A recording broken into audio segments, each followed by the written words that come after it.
No to vegan. Turn your back to heaven. Running to hell. Our programs offer many languages. Please visit suprememastertv.com/schedule. The best method is to silence the mind as much as possible, to turn it upwards and to remain in a state of silent and attentive receptivity. The more one is available to establish a silent, perfect calm in the mind, the more one becomes capable of receiving inspirations. Please continue watching to find out more wisdom from the Mother Vegetarian.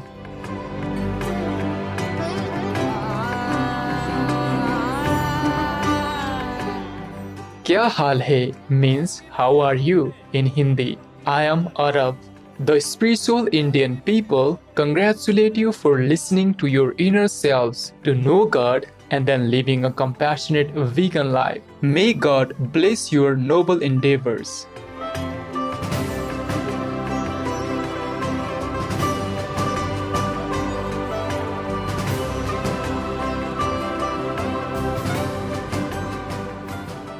Today we present to you Inspiration, a slender river of brightness, selections from On Thoughts and Aphorisms by the Mother Vegetarian, as we continue our inner journey of self-realization.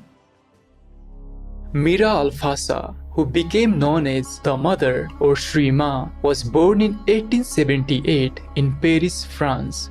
Although she showed great artistic, musical and writing talent at an early age, her real interest was the spiritual side of life. Based on her inner experience and guidance by a saint, she later recognized as Sri Aurobindo. She traveled to India in 1914, where she met him for the first time. As soon as I saw Sri Aurobindo, I recognized in him the well-known being whom I used to call Krishna. And this is enough to explain why I'm fully convinced that my place and my work are near him in India.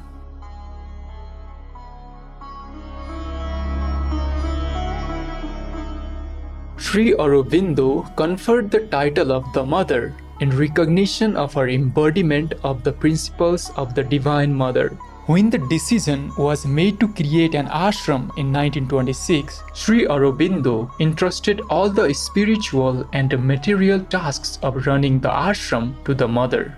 For the next 50 years, under her loving guidance, the ashram developed into a spiritual center for truth seekers. The Mother went on to found 2 more organizations: the Sri Aurobindo International Center of Education, offering courses from kindergarten through university level, and a visionary community called Auroville, or the City of Dawn. The Mother also developed an extensive series of spiritual writings. These highlight a goal of ultimate union with the divine, along with becoming master of ourselves and our destiny. Shining through all of her work is the Mother's love and devotion to God. Though she left her body in 1973, the 17 volumes of collected works of the Mother forever serve as a shining guidance and inspiration for spiritual seekers. The following passages come from the Mother's book On Thoughts and Aphorisms. Explain a quote by Sri Aurobindo. Inspiration is a slender river of brightness, living from a vast and eternal knowledge. It exceeds reason more perfectly than reason exceeds the knowledge of the senses. A certain number of the questions you have asked are alike. Why did Sri Aurobindo say it like this, one thing or another? I could reply, he said it like this because he saw it like this. But to begin with, one thing should be understood. These are definitions given by Sri Aurobindo, definitions which he gives mostly in a paradoxical form to compel us to think. There are dictionary definitions, which are the ordinary explanations of words as they are commonly understood. These do not make you think. What Sri Aurobindo says, however, is said in order to break up the usual conception, to bring you in touch with a deeper truth. In this way, a whole lot of questions are eliminated. The effort one must make is to try to find the deeper knowledge, the deeper truth that Sri Aurobindo has expressed in this way, which is not the usual way of defining a word. I shall select some questions. The first one, which interested me because it comes from a thoughtful person, concerns the word knowledge and compares the way Sri Aurobindo has used the word in this aphorism with the way he used it in the aphorism we read last week. When in last week's aphorism, Sri Aurobindo opposed, as one might say, knowledge to wisdom. He was speaking of knowledge as it is lived in the average human consciousness, the knowledge which is obtained through effort and mental development, whereas here, on the contrary, the knowledge he speaks of is the essential knowledge, the supramental divine knowledge, knowledge by identity. And this is why he describes it here as a vast and eternal, which clearly indicates that it is not human knowledge as we normally understand it.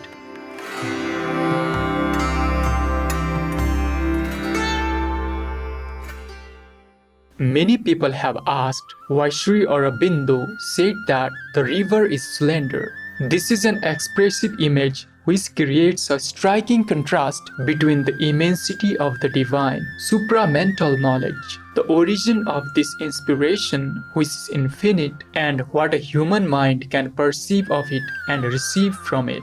Even when you are in contact with these domains, the portion, so to say, which you perceive is minimal, slender.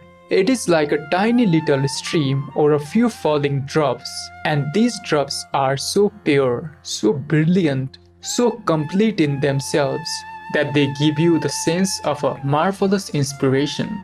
The impression that you have reached infinite domains and a region very high above the ordinary human condition, and yet this is nothing in comparison with what is still to be perceived. I have also been asked if the psychic being or psychic consciousness is the medium through which the inspiration is perceived.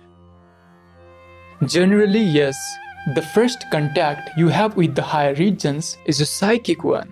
Certainly, before an inner psychic opening is achieved, it is difficult to have these inspirations. It can happen as an exception and under exceptional conditions as a grace. But the true contact comes through the psychic because the psychic consciousness is certainly the medium with the greatest affinity with the divine truth. Later, when one has emerged from the mental consciousness into a higher consciousness beyond the mind, beyond even the higher mind, and when one opens oneself to the overmind regions and through the overmind to the supermind, one can receive inspirations directly. And naturally, at that point, they become more frequent, richer, if one may say so, more complete. There comes a time when inspiration can be obtained at will, but this obviously demands considerable inner development.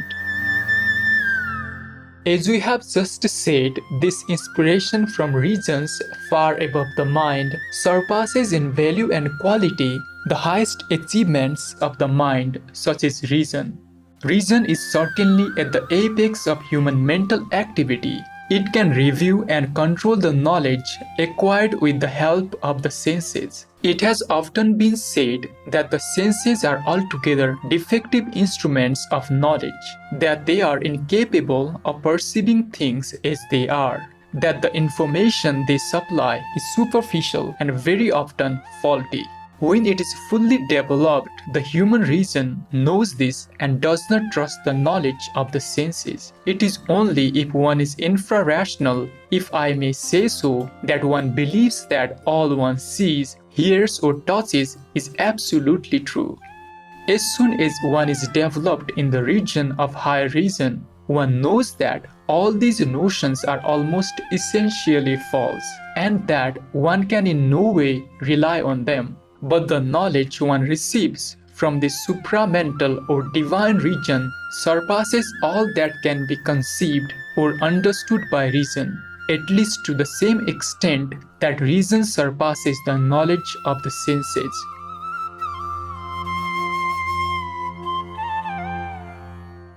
Several questions concern a practical point: how to develop the capacity for inspiration. What are the conditions needed to receive inspiration, and is it possible to have it constantly? I have already replied to this. When one opens oneself to the supramental regions, one puts oneself in the right state for receiving constant inspirations. Until then, the best method is to silence the mind as much as possible, to turn it upwards, and to remain in a state of silent and attentive receptivity. The more one is able to establish a silent, perfect calm in the mind, the more one becomes capable of receiving inspirations. It was also asked whether inspirations are of different qualities. In their origin, no. They always come down from the regions of pure knowledge and penetrate whatever part of the human being is most receptive, best adapted to receive them. But these inspirations may apply to different domains of action. They can be inspirations of pure knowledge. They can also be inspirations that contribute to one's effort to progress. And they can also be inspirations for action which help in the practical and outer realization. But the question here is the use one makes of the inspiration rather than of the quality of the inspiration. The inspiration is always like a drop of light and truth, which succeeds in penetrating the human consciousness. What the human consciousness does with this drop depends on the attitude, the need, the occasion, the circumstances. It does not alter the essential nature of the inspiration, but it does alter the use one makes of it, its practical application. For more information about the Mother and Sri Aurobindo, please visit sriaurobindoashram.org. Respectful viewers, we thank you for your kind presence for today's episode of Words of Wisdom. Coming up next is Transforming Entertainment for a Changing World, Part 2 of 2. May the flower of your inner wisdom bloom as heavenly blessings shower upon you. Meat is violence and horror and death and cruelty. Why put all that inside your body? Morrissey, vegan. Our programs offer many languages. Please visit suprememastertv.com/schedule and suprememastertv.com/WOW. Nos programmes offrent plusieurs langues. Veuillez visiter suprememastertv.com/schedule y suprememastertv.com/WOW. Nuestros programas ofrecen varios idiomas. Visiten suprememastertv.com/schedule y suprememastertv.com/WOW. I nostri programmi sono offerti in molte lingue. Consultate suprememastertv.com/schedule e suprememastertv.com/WOW